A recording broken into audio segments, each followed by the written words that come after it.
check out the pretty yellow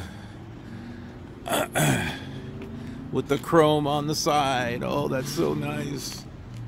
Now the orange one's okay. I don't think so on the green avocado.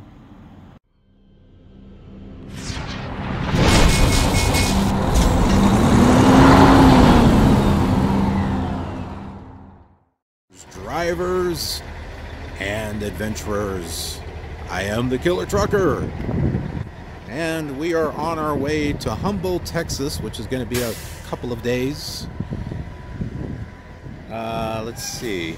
I'm trying to think of where we're at. Are we near San Simon or something like that? We're in Arizona, but we're on our way to El Paso. We'll be making a fuel stop there at the Swift facility, but we're at a rest stop right now.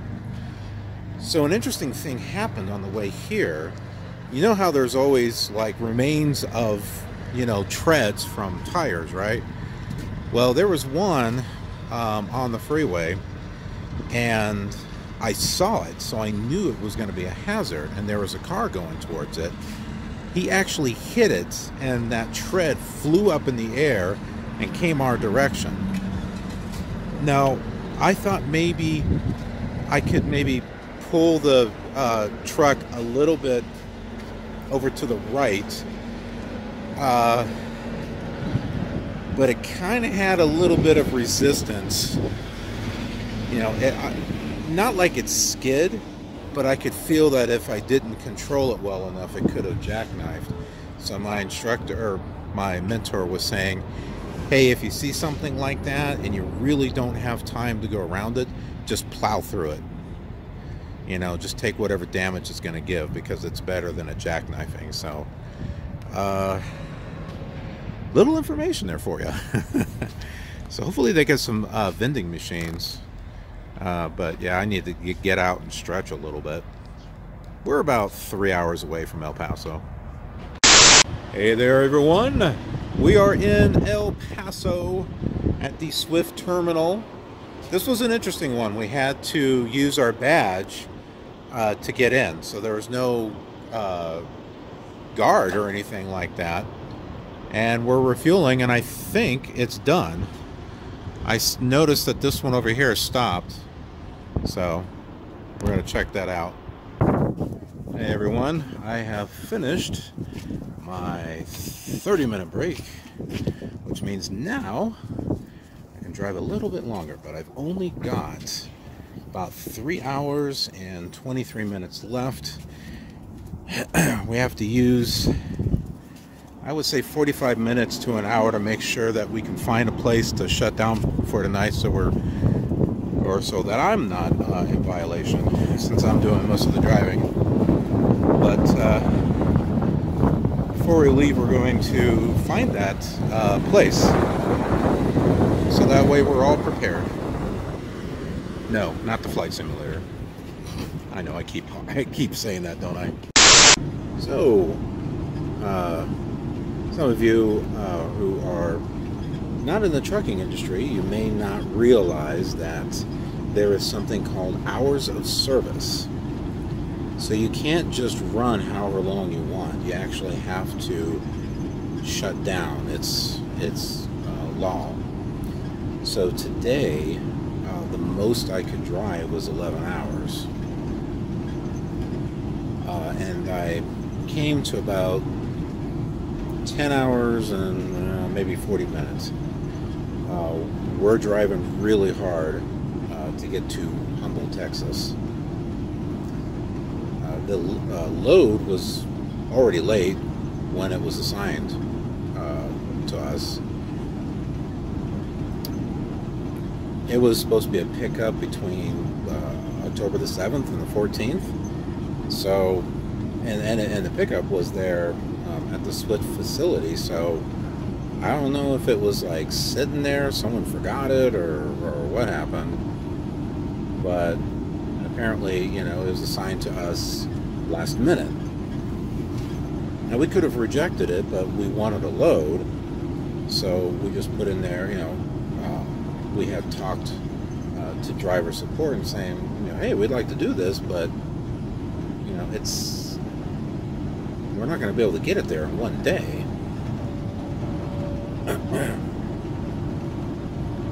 You know, maybe as teams, and we'll get into teams because that's something that's going to happen while I'm still with my mentor. So there's no need to explain it now because I'll be explaining it next week, because I believe we're going to be doing teams next week.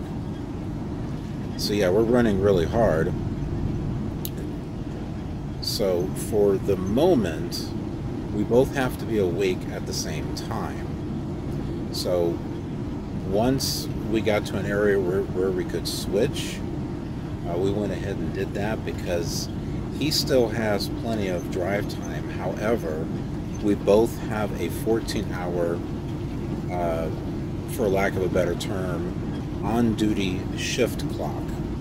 So although you can only drive a total 11 hours in one day, you can only be on duty for a total of 14 before you have to shut down for 10 hours.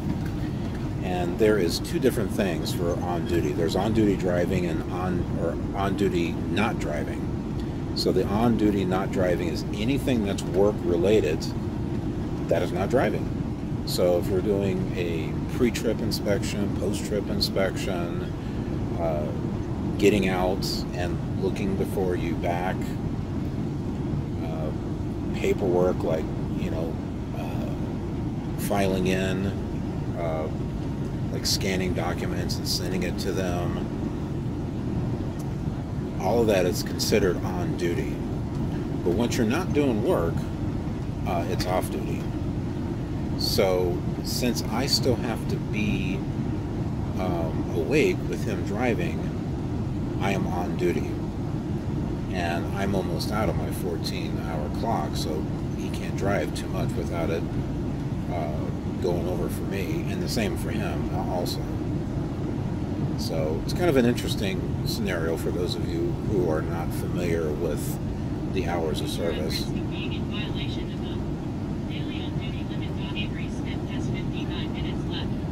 Yeah, I don't know if you could hear that in the background. It was the Zonar thing, this little electronic GPS and everything else device that likes to yell at you saying, "Oh, warning, you're going to be in violation of going over your hours, blah, blah, blah, blah." So, yeah, it's great when it gives you directions too, and like, follow the highway. But, yeah, we got to really, really push it. So, if we don't, we're trying to get there early, so we've got plenty of time to dock and everything, because we don't want to cut it close. Because if we don't make it, regardless of traffic or whatever the case is, we will have to wait until Monday.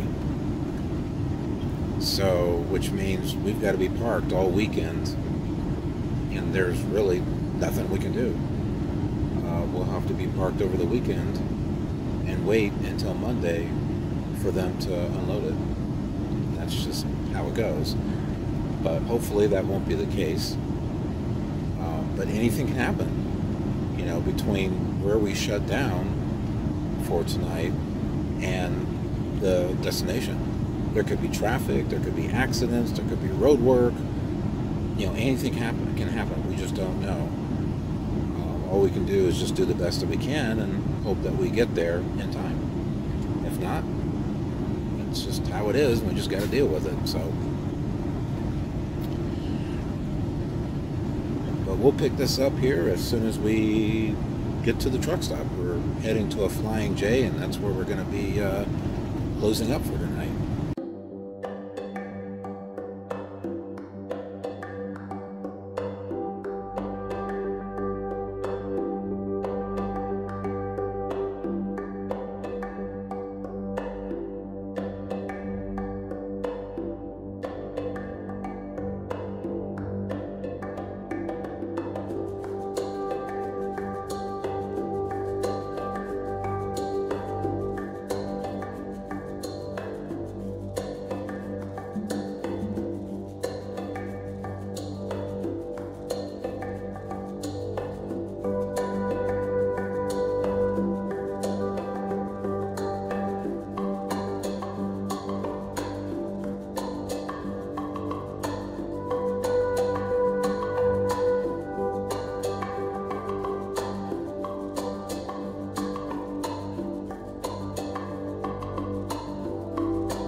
How was everyone tonight? Yes. Getting dinner from Subway. So that Cali Fresh with the avocado. Oh yeah, I love avocado, definitely. So that is what I got. Now what else can we find inside the Flying J that we could possibly get? I don't know. Maybe a water? I obviously don't want to get caffeine because I don't want to be kept up all night. That would not be good. But, some more water? That might be a good idea. I see myself some water right over here.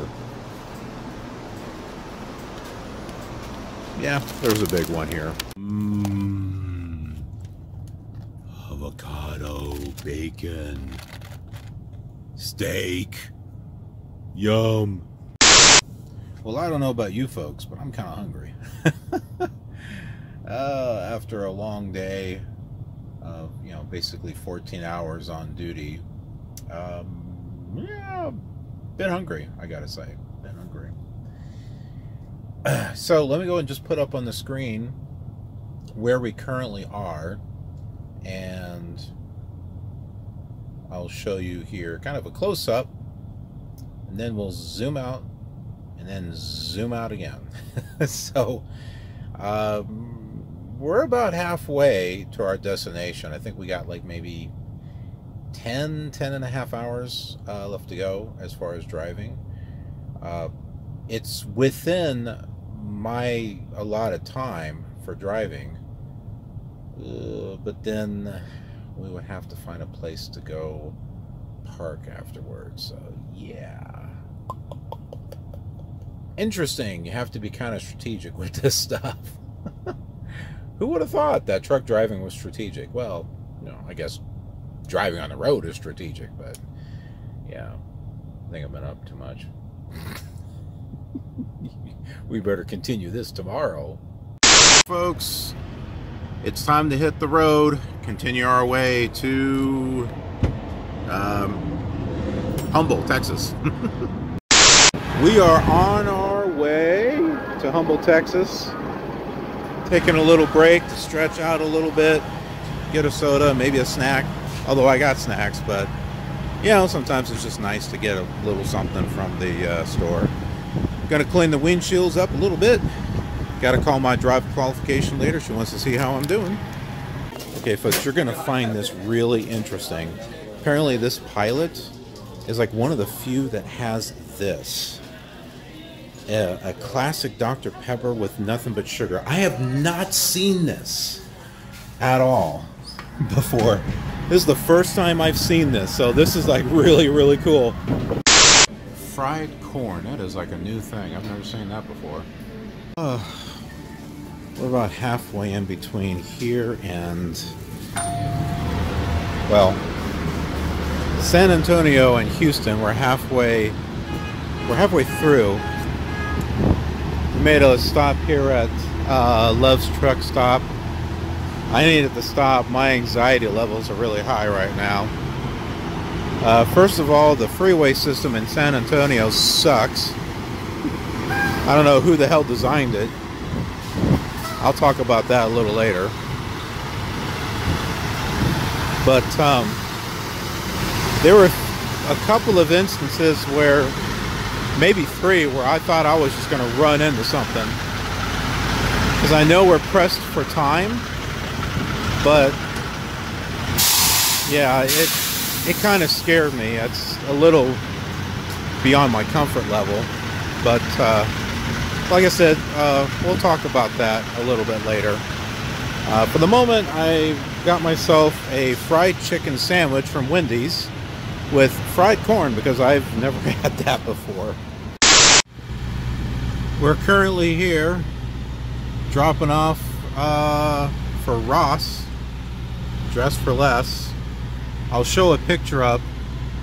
It was a tight squeeze to put the trailer in. My mentor was saying that that was an advanced move, so he was helping me with that.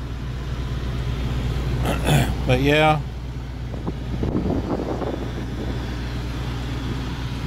Right now he's looking for an empty trailer because when we drop one, we have to pick up another one. Oh, and as far as setting the brakes, we don't have the trailer anymore, so you don't want to push this in. So the only thing that we're going to do is pull this, I think. Maybe it's already pulled. No, it's not pulled. Okay, so now it's pulled. Yeah, that's my mentor over there. He's looking for an empty trailer. Basically, these are supposed to be all full. So what he's doing is he's looking to see.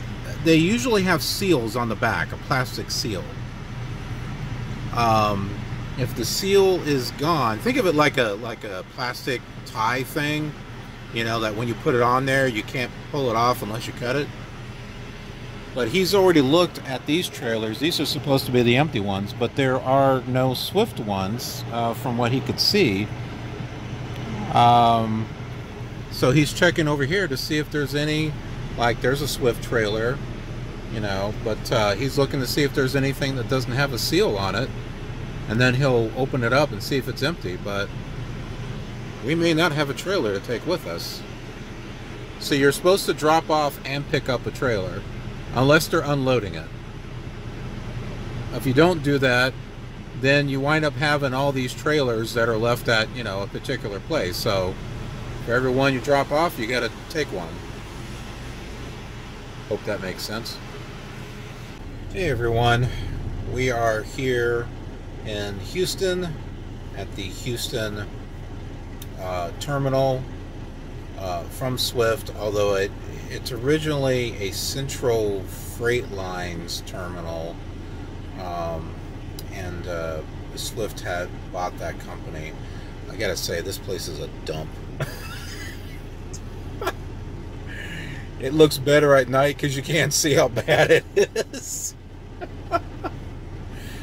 Yeah, wait until tomorrow's episode. I'll take some shots of. Well, it may not be light enough tomorrow by the time we leave. I have no idea. All I know is there's mud all over the place, potholes. It had rain, so there's pools of water everywhere. There's freaking mud outside this door that my feet stepped in, and it went. I wasn't sure if I stepped in mud or something else, but yeah, wow. So today's driving, well, yeah, yesterday and today for this whole trip, I drove close to 21 hours. That's great. Oh, look, there's a reflection. There's a reflection, an infinity reflection here, here, here, here, here. Yeah, I did that because there's a shadow. I'll try not to hit the horn, but yeah, 21 hours of driving. And today's driving, I got a little scared because I hope you can hear me and not the engine, because I was kind of putting myself back here, but yeah, I get a little scared. This machine, oh, by the way, we couldn't find a trailer. So we bobtailed here to the Houston terminal. But when you're driving a tractor and a trailer, I mean, you're driving something that's like 60 feet long, maybe weighs somewhere between 30,000 to 80,000 pounds, which is a rolling death trap. I mean, it gets kind of scary. You know, it's all fun and games, you know, with the truck simulator. But when you're out there on the road and you're in an area that you're not familiar with, it can get kind of scary, especially when you don't want to hit anything, you know? You don't want to hurt yourself, you don't want to hurt someone else. But yeah, it can get really scary, and there were some scary moments. I mean, my mentor wasn't worried about it, but I was worried about it. For those of you who might be familiar with Texas, as far as the lower part, along the I-10, there's a lot of hills, lots of ups and downs, and there are some that are very steep. And as we were coming around the corner, about to go down, there was a pickup truck with a trailer that was driving like 40 miles per hour. So here I am coming, you know, not really trying to drive fast, but it was, you know, I was able to at least get it under control with the engine brake, and I think I used a foot brake, but then I managed to get around him. But still, it was much faster than what I would have liked. And then there was it San Antonio or was it Houston? I can't remember. Well, okay, the thing with San Antonio, okay, folks, those of you who live in San Antonio, man, no offense, but your freeway system is jacked up. I mean, really. You go into, like we went from the I-10, and in order to continue the I-10, we had to go to some loop, which, you know, split off in one direction, and then 1 mile later, it split into another direction, and then you have to go from entering into the right-hand lane of some freeway to cross all the way over to the left side to take an exit to get you on to, I don't know, another loop or another connection or something, which takes you back over to the right of some other freeway. But oh wait, that right lane you just came into is now about to end and go someplace else, and now you got to move over again. What a flippin' mess. It was a total mess. I mean, anyone from San Antonio, or if you've been through San Antonio, I don't know, let me know in the comments below what you think. I thought it was a complete mess. Whoever designed the freeway system there, I don't know. They need to be locked in a closet or something. Throw away the key. Oh my word. And then, you know, we went to Houston and had to deal with a lot of traffic there. There was another situation where I had to really hit the brakes because some cars were coming in front of me. You know, I was watching them. They were coming in, you know, from an on-ramp and swinging in front of me and crossing over, and then there's like brake lights out in the distance. So yeah, it was kind of freaking me out.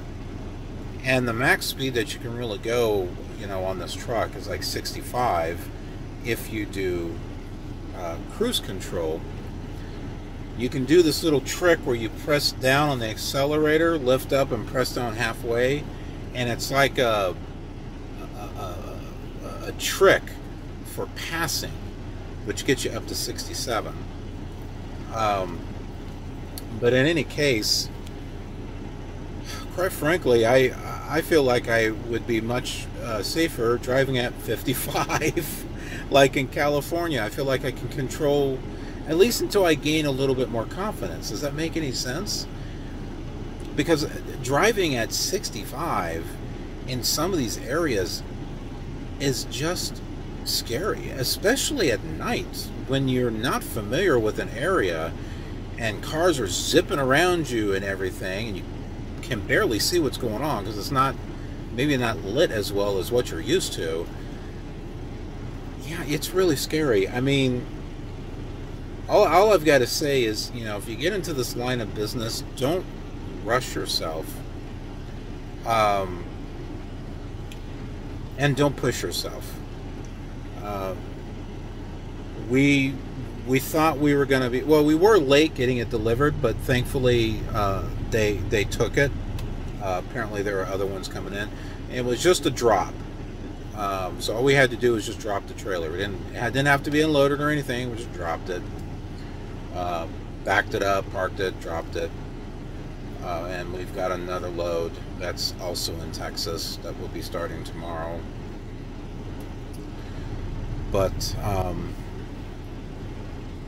I know halfway in between San Antonio and Houston, you know, we made a stop at a truck stop.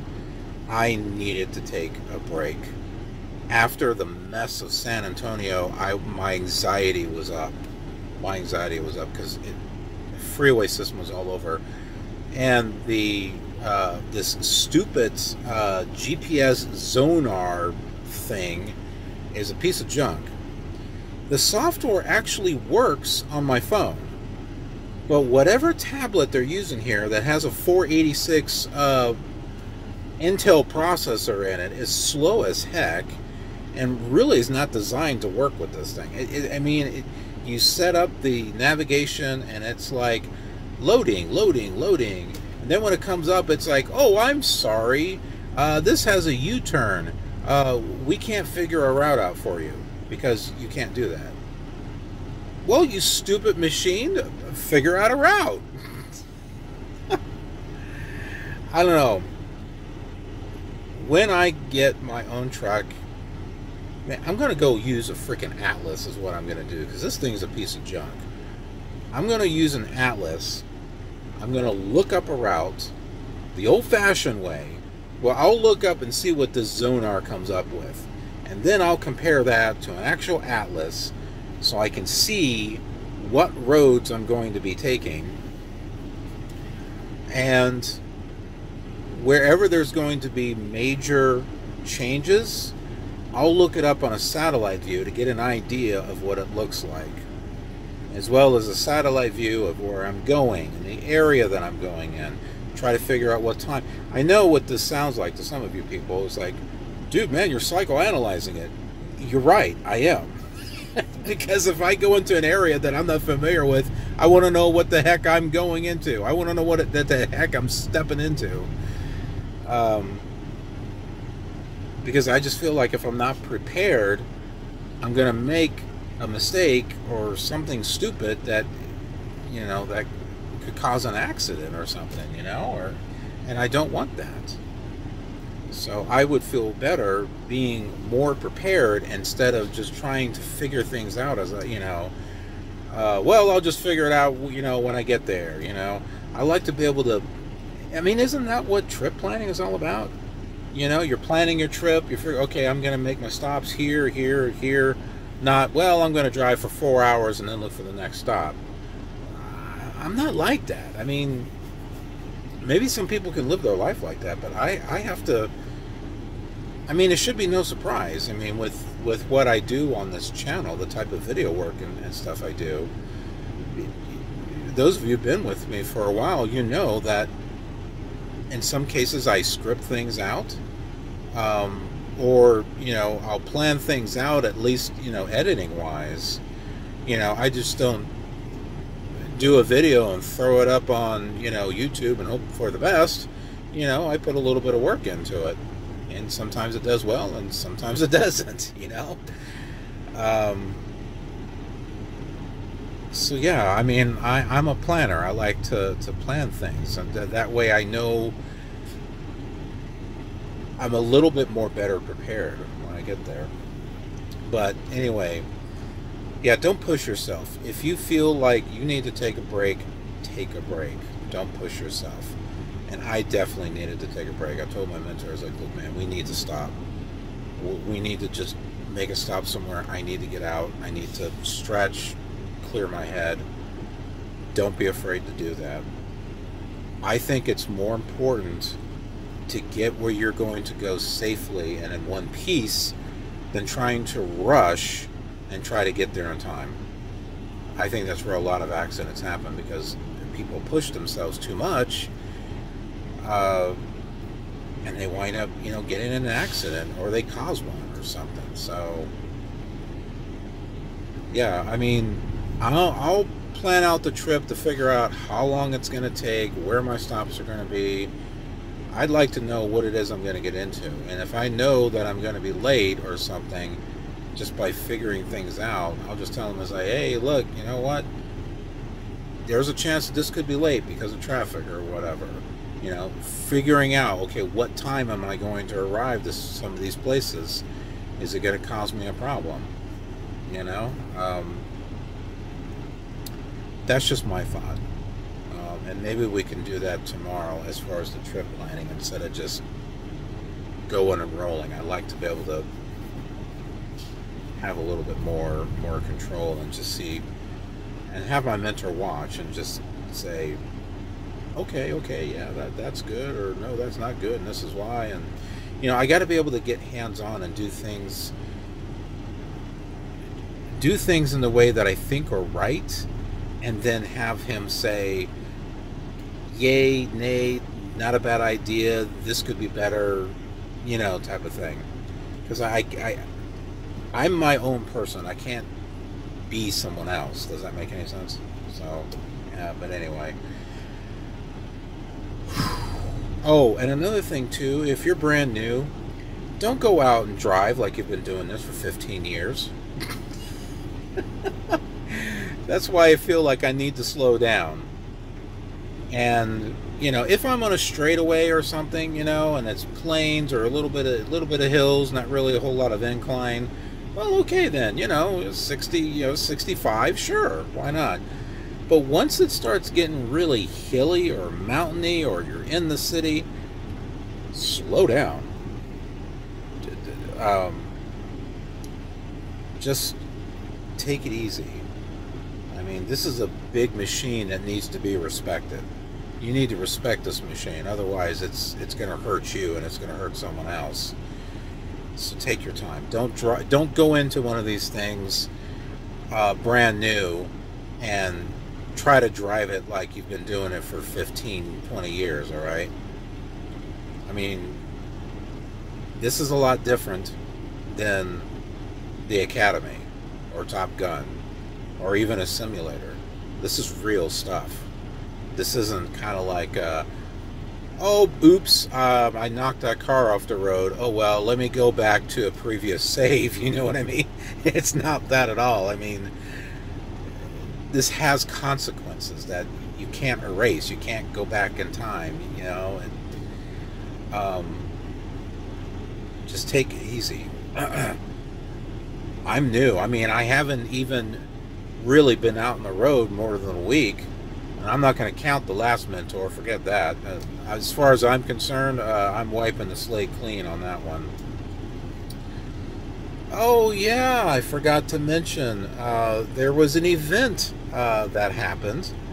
An event means that I did something that triggered the camera, which sent the video to someone where they looked at it and then sent it to the driver qualification team, so that way they could get to me as far as training and say, oh, hey, this came up, and take a look at it, and we need you to make safer decisions. So, okay, so right there is the video. Now, apparently it was in the morning. I'm not sure where it was. I was going on an off-ramp, and I didn't see the exit, and my mentor was saying, you know, I was like, is this the exit we need to take? And my mentor was like, yep, that's it. And I'm like, ah, crap, you know, and I tried to get over.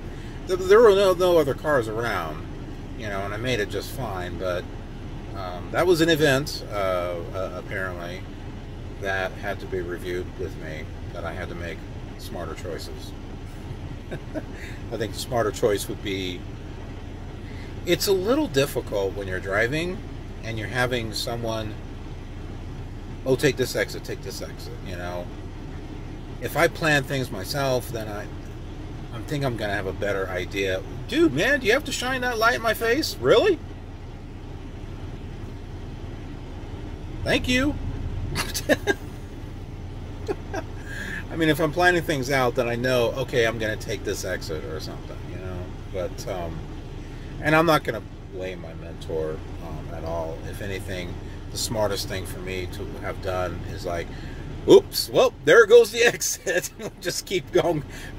I guess I did the killer gamer maneuver, you know. It's kind of like, oh, is that the exit? Hold on, let me step on the brakes, make a U-turn, and go over there. And some of you have seen my killer gamer videos for, you know, American and Euro Truck Simulator. You're like, Yeah, so that was a killer gamer moment. It wasn't as bad, but and I don't know if there's any other events that show up. You know, I want you folks to learn from my mistakes. Okay, like I said, this is a down to earth series, so I want you to learn as I'm learning. So when I have these little events that come up, I'll show you. I mean, if I do something wrong, you know, I'll take accountability for it. You know, I'm not afraid to say, yeah, man, I screwed up. So I mean, just like that video there, yeah, I screwed up. You know, I should have just kept driving. So it's these little things that go in my head that, okay, great, I didn't have an accident. Let's make sure I don't do that again. You know, just like the things that I mentioned where I thought I was going to, you know, run into something. And I thought to myself, you know, I don't have a whole lot of confidence yet built up, you know, driving one of these huge machines. I need to build that confidence up. And I'm not going to be able to do that flying down the highway at 65 miles per hour in areas that I'm not familiar with. I need to take it easy. And as I start doing more and more driving and going through these places more than once, I start becoming more familiar with it, and I can maybe increase my speed a little bit more, you know, within legal limits, if that makes sense. But there's so much, you know, and then figuring out as far as backing your trailer and then pulling it forward to get the trailer to straighten out or do this or whatnot. I'm like, I'm like, oh crap. I mean, it's like, I know the basics, but then when you're like in a truck stop and you have to like back it in at 90 degrees and everyone's like wanting you to hurry up and move, and you're like, well, I don't want to hit another truck, and you know, you're wanting to get out and look and make sure it's in the right area and you're not hitting anything, and then it's all crooked, and yeah, this is going to be fun. Oh, I don't want to be one of those Swifty Swift drivers and bonehead truckers, but I don't know, might wind up on there. I'm not going to make a U-turn out in the freaking mud. Oh, speaking of which, we wound up, I wasn't able to take a picture, I was driving, but there was a Swift trailer, tractor and trailer that was, there was a frontage road, you know, off to the side of the interstate, and there was a Swift truck that was off the road, as if, I don't know if they were parking or what they were doing, but it's out in the mud and it ain't going nowhere. So, coming soon to a Bonehead Truckers episode near you, I guess. I don't know.